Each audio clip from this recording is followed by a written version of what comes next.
Hello everyone, welcome to my channel and welcome to this transmission, this collective reading, which is really important for a lot of people who move to the high frequency. Now, let me tell you, it's not a joke to move to high frequency because there are lots and lots of people who are saying tons and tons of things.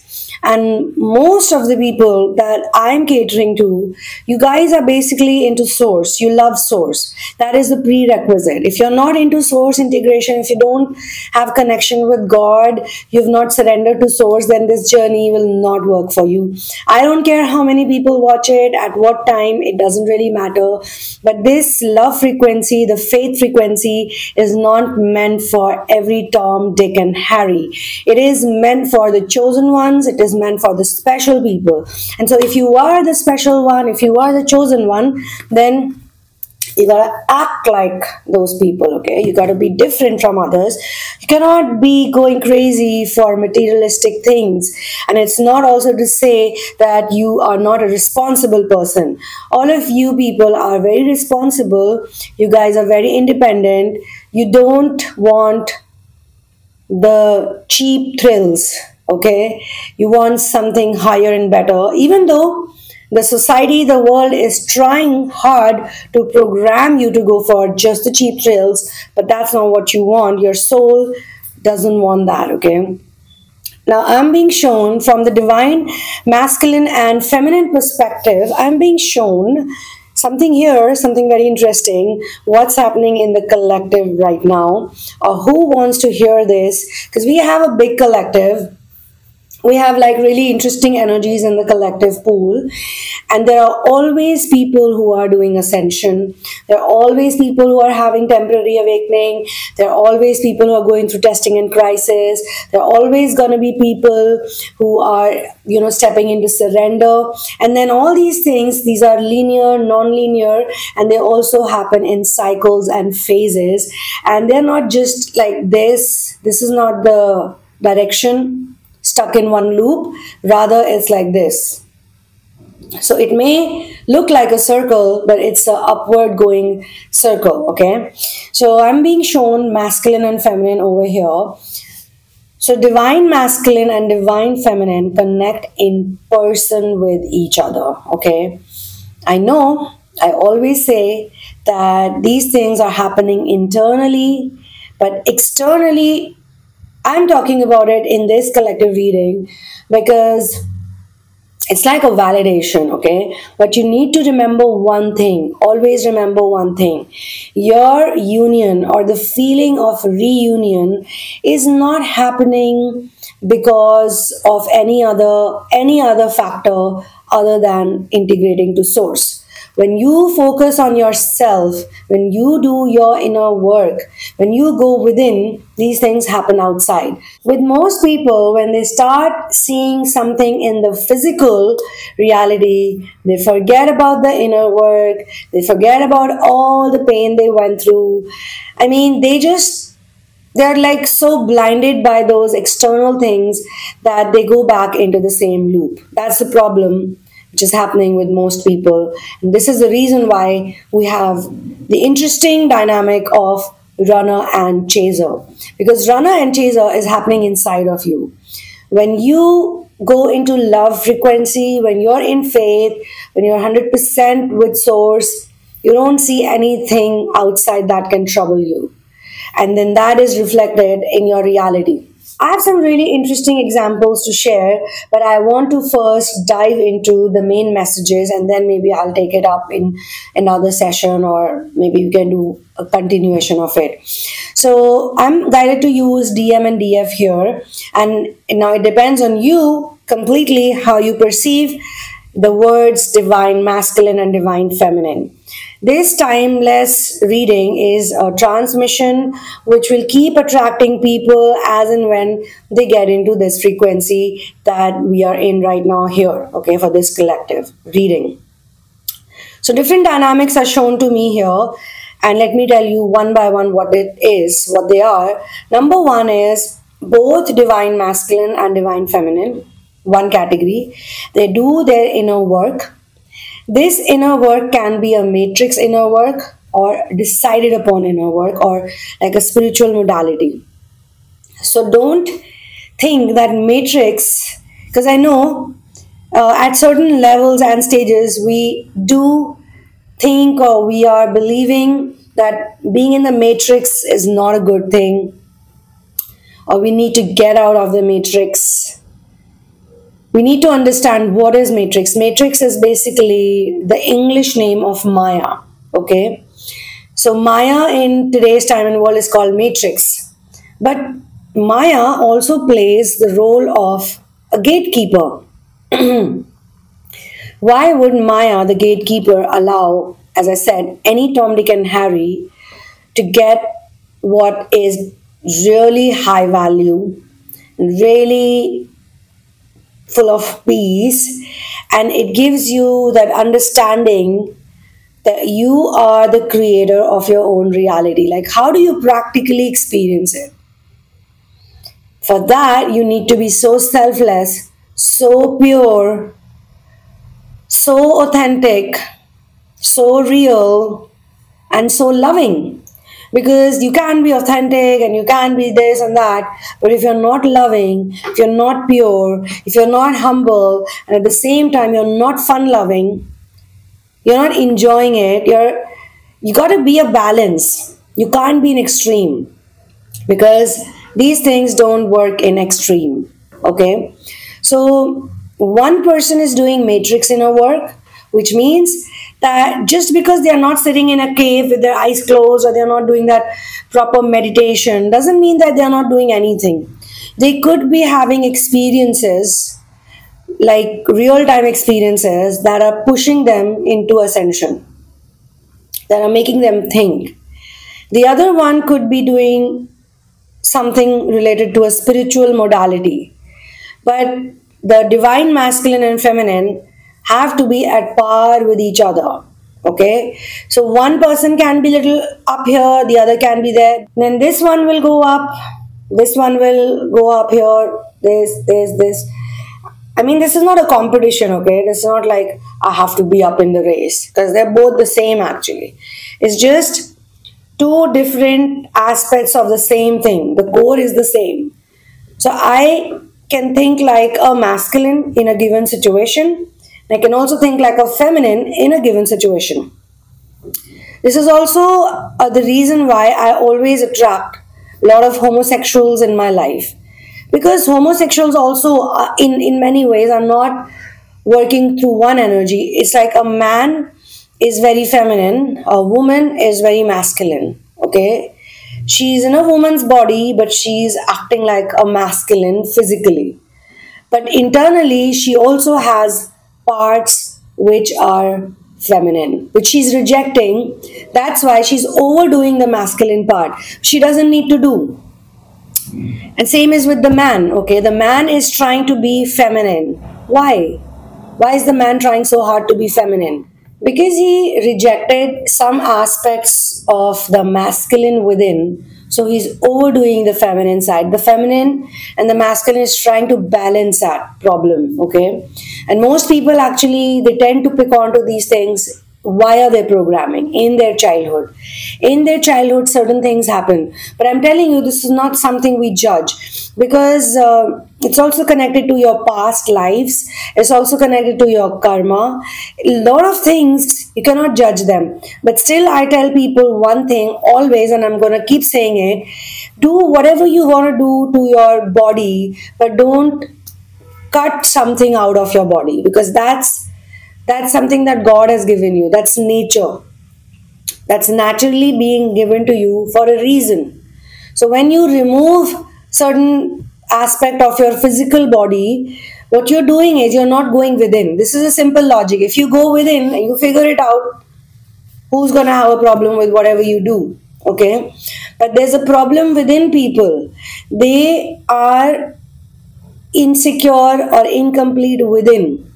And that's why they try to do a lot of things externally. Now, those people are going in extreme directions, but are the masculine and feminine not doing the same things? Yes, they're also doing a lot of things in the external reality, externally. They are doing, I'm gonna do this, I'm gonna do this, it's a lot of doing, and also thinking that you are the doer. Do stuff, but don't think you're the doer. That's a simple solution, okay? So, when we go within and don't do so many things in the external reality, we change. We bring that change that is much needed. It's a part of your growth, it's a part of your transformation and transmutation, okay? So it can be both are learning via matrix, suffering, pain, or both are into spiritual modalities. But there is some sound of it, there's some talk of it, the matrix, I gotta do this, I'm gonna go there, okay, matrix again. It can be a combination for both of them as well. Now, both can be spiritually gifted, both can be charming, and this is another category that two people are there, they're not dating anyone, they're not meeting anyone, they're not going out, they're not making any effort, but they're just working on themselves while being charming, while being attractive. They are not compromising on their values.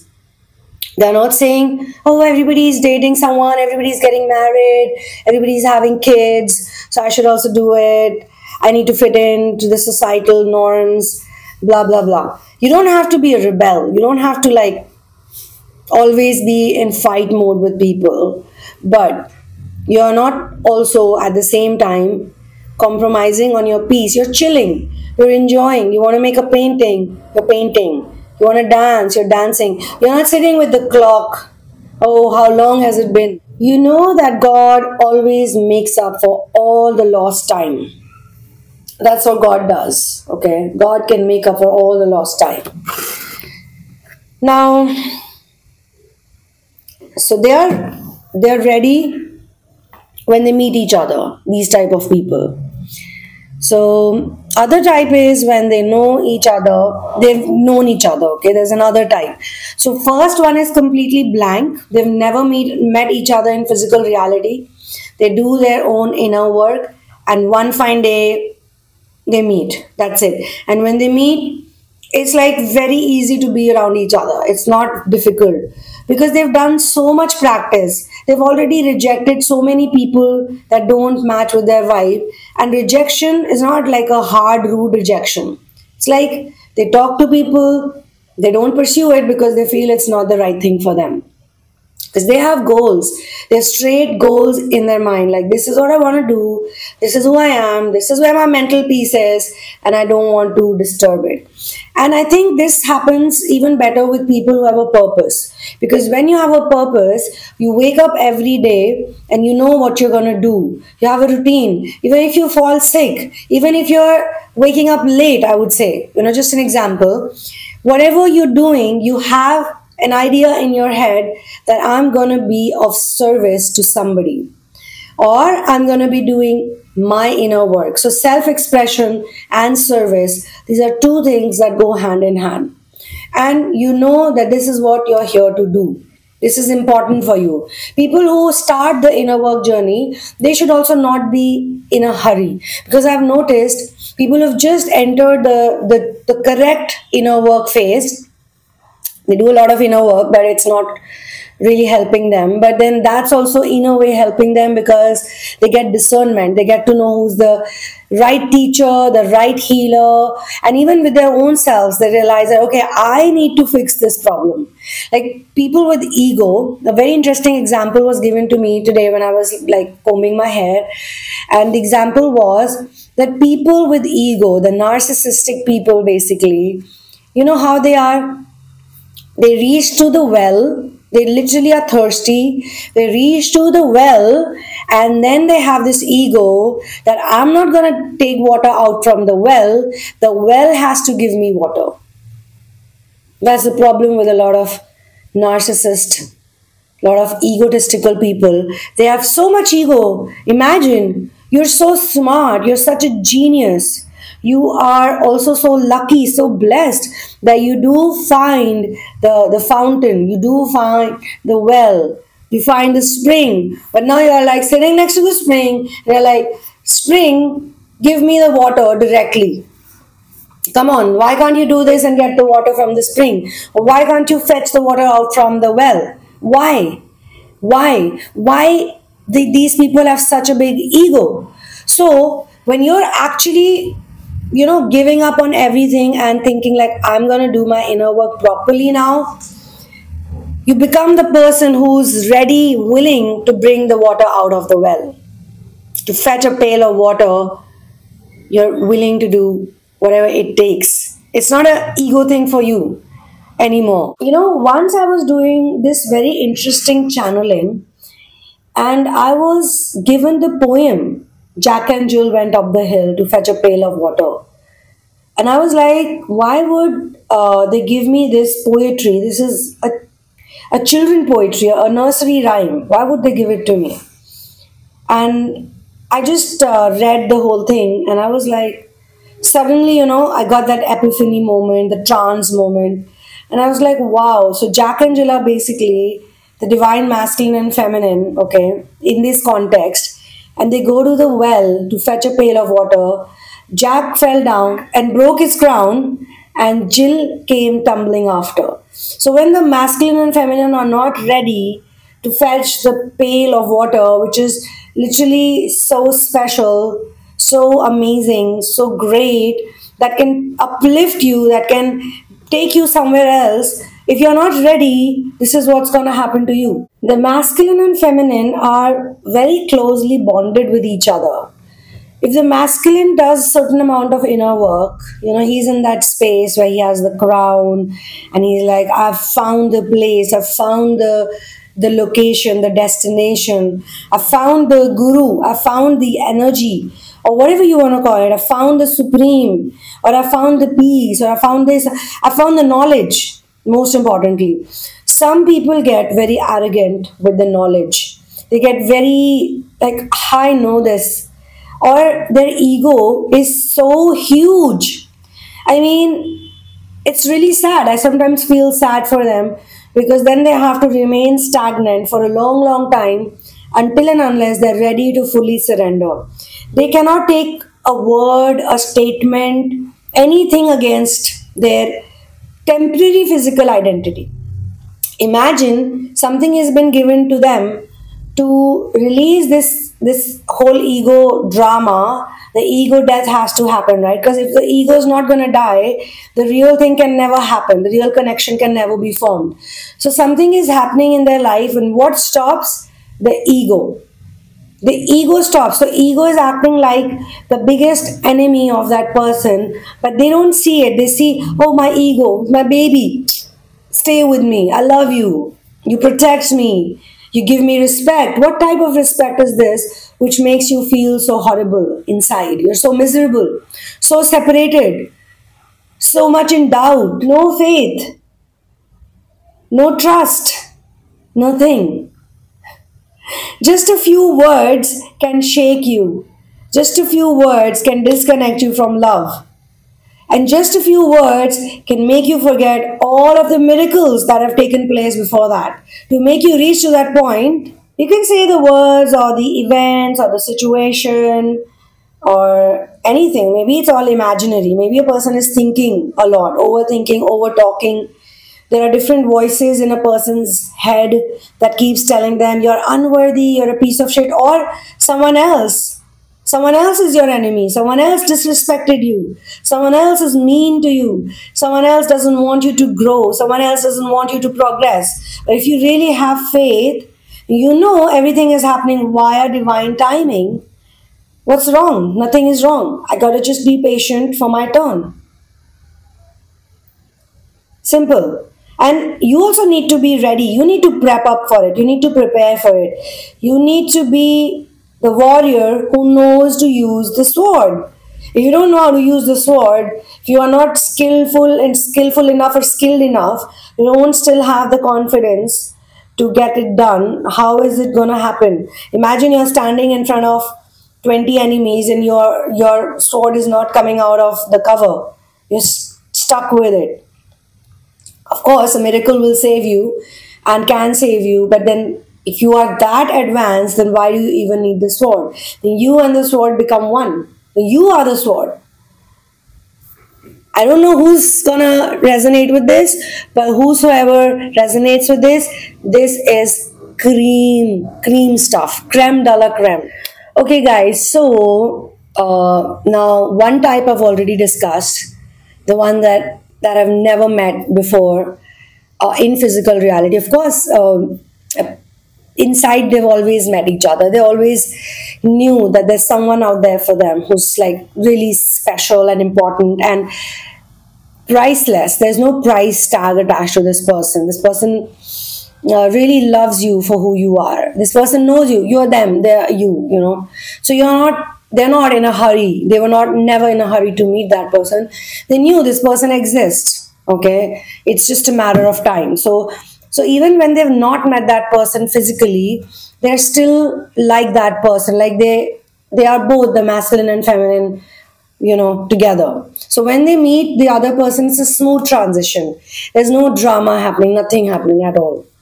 The second one is when they've known each other, but they've been crushing on each other, you can say, or they've been watching each other. But how are they different from the ones who meet and then there's drama and there's huge volcanic eruption and then things subside? That's the third category. But I'm going to speak about it in another one, in another session, next one maybe. So the second type is they've known each other in a way because they see each other, they've been around each other, they've been in the same physical periphery also. It's not like the whole day sitting in front of each other, they've got other things to do as well, but they've not been able to communicate with each other in the physical. Maybe mentally they too knew that it's just a matter of time, they will connect with each other. Because I think these two people are also very purpose oriented. They are not going to waste their time. They're not into time pass and they're not into romanticizing everything. So when they even like each other, or even this is a term that people use, crush, okay, crushing on each other. It's not like they're desperate to talk to each other. It's not like they're desperate to be with each other.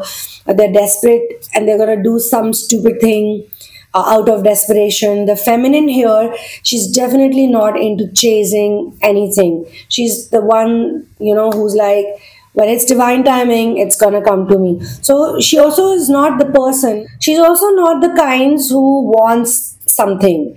She is someone who's like, I have it already. I don't want anything kind of energy. But there are other things that these two people have to figure out. They have to work it out to be around each other and not go crazy. Because things like crazy in the sense, not go like overexcited. So when they talk to each other, they have this really cool temperament, you know, like they can joke with each other or they can understand each other's humor, or you know, mentally you can do a lot of things. You can think so much about someone, but when you're a responsible person, when you have a discipline, when you have duties, when you have some kind of mission, then the mission is primary for you, it is priority for you. So with these two people also, I see that I think they're both kind of complementing each other. They're both bringing in something in each other's life. Like one could be really disciplined and the other could be really joyous. Okay. One could be having a certain type of sense of humor, but maybe they lack confidence in certain area about themselves. The other could be having another type of sense of humor, but they lack confidence in some area, but this one has confidence in another thing, in another department which this one needs. This one has some confidence in some another department and some other department. So they are like seeing each other, they are making the notes, they are appreciating each other, they just feel nice in each other's presence. You know, you don't have to really talk to someone, you know, you don't have to hold hands and jump and dance with someone. The energy is pretty much there, you know, the one is observing the other is observing this one. They're learning, okay, this person is so nice. See, People who operate from the lower frequency, their crushes, infatuations, attractions, they're all purely physical. And that's the reason why the desperation also exists, because when it's all physical, then physical has to merge. And once it merges, it's over, because that's what they want. In the physical attraction dynamic, there has to be a predator and prey relationship also, or there has to be some kind of ongoing barter system. This is the reason why people get into contracts and agreements, and who's going to keep the children, or who's going to bring in this, or who's going to do that. I mean, this is going to happen in high frequency also, but simply put, the difference between this frequency and the low one is the amount of awareness a person possesses. If you're very aware, if you're very conscious, and you're also practicing, so there's awareness, okay, there's consciousness, but there also has to be practice. You can be really aware that you're sad and miserable and upset and codependent, but you've not practiced at all to do anything about it. I mean, it's like in continuation. You're feeling like a stupid person, you're feeling unworthy, you're conscious and aware of it, but what are you doing to get out of that feeling? Or even if you're in that feeling, what are you learning from it? What is your takeaway? Why are you in that feeling? Why are you doing whatever you're doing? Or what is making you think so much about that misery? I mean, nothing is a coincidence, okay? So the masculine and feminine here I'm being shown, they've been around each other's periphery for a long time, for a while, I would say. Someone else would have totally lost interest, and maybe these two also, who knows, lost interest because they're not into romantic games, but they know that there's something about each other. There's something that makes them look at each other. There's something that makes them savor the moments around each other. There's something that makes them feel nice. Or it could be they save each other. It's like save each other. I'm also being shown this thing that they save each other by their presence. It could be possible that one of them or both of them can make some really wrong decisions with other people, other people involved, some X or some Y or some Z. But when they see each other, there's also a synchronicity, there's also some kind of sign. They see it, or they see that presence, what it's doing in their energy system, and they don't make those wrong decisions. So their presence in each other's life is important, because they are protecting each other without even talking to each other, without even saying a word to each other. They know each other, they respect each other, they like each other, but it's not a sexual thing, it's not a 3D thing. It's like, I care for you because I know your soul, and I don't judge you for who you are. Okay, or whatever other people are going to judge you for. I don't judge you for those things, because of course I'm an elevated person. Why will I judge you? So they don't judge each other. Okay, anyway, so third one is when the DM and DF were together for some time in a relationship format, but had huge differences, not the type that can be worked upon, but like really at that point in time, it could not have been worked out. They come from really different programming, really different backgrounds, but they have something in them. They wanted to take something from one another. That's why they were together for a while. Once they've done that docketing, or that simulation is complete, the download is complete, then they go away. Okay, but they're meant to meet each other again in the right divine timing. But in that due course of time, they're supposed to go through a certain process of transformation, purification, some kind of galvanizing is meant to happen. They're like each other's catalyst. They hate each other, they misunderstand each other, they don't like each other. And it could be that they could be very flawed. It could be two really flawed people coming in together, forming a big volcanic eruption, some kind of big bang, and then going back and realizing things and changing. Both are changing with time. and then they heal and they understand that this is what's wrong with me, or this is what's wrong. Okay, if I am so wrong, why do I have to judge the other person? They could also be equally wrong, so on and so forth. So they are there so that the energy shifts. Now I want to also speak about one more category where I sense the karmic energy is very, very strong. So there's third party people, karmics are there, or some situation is going on where we need huge amount of forgiveness practice, which is not so easy. Okay, it's easy to say forgive them, forgive those people, but you need to like really learn it. Forgiveness also is an art, it's also skill. All these things are skills, these are life skills and life hacks. So I'm going to speak about the third and fourth category a little bit more in detail in the next one. I will see you soon. One love, peace out, and Victor to Ram.